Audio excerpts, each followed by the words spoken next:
Philadelphia police are identifying the officer involved in a deadly shooting. Good evening, I'm Jason Martinez. I'm Sheba Russell. Police say he has been on the force for 5 years and now on restricted duty after shooting 27-year-old Eddie Irizarry multiple times on Monday in Kensington, killing him.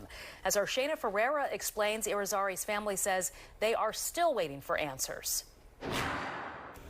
The identity of that officer, Mark Dial, a 5-year veteran of the force assigned to the 24th District. The family, however, says they learned the identity of that officer through the news, adding no one from neither the Philadelphia Police Department nor the district attorney's office has contacted them about the killing of their son.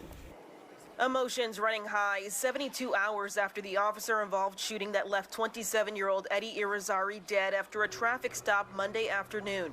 Fast forward to Thursday, Philadelphia police identifying the officer that fired his weapon 6 times as Mark Dial, a 5-year veteran of the force assigned to Philadelphia's 24th District in Kensington. We spoke to Irizarry's family attorney, Shaka Johnson, over the phone in light of the new development. I guess the stage is set for how information will begin to trickle out during the course of this investigation. The family was not contacted by any member of the Philadelphia Police Department. They were not contacted by any member of the DA's office, nor was I as their legal representative.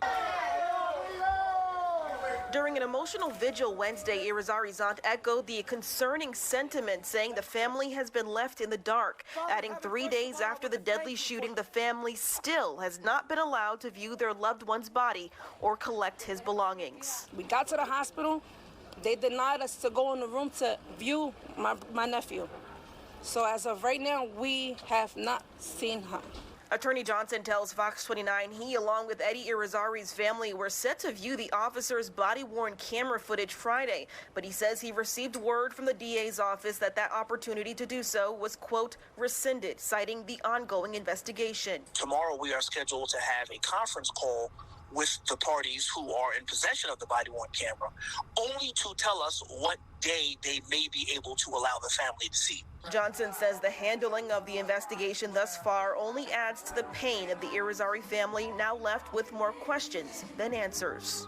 That is, a disrespectful way to treat a family of a decedent who was killed by one of your officers. You're not speaking to his family first. So the family is getting all the information like they're complete strangers, like just members of the community receiving it over the television, like they learned about the officer's name the same way.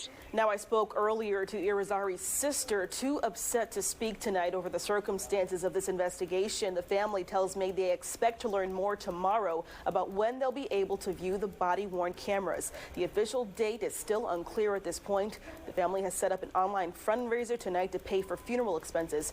We do have a link to it on our website, fox29.com. Shayna Ferreira, Fox 29 News.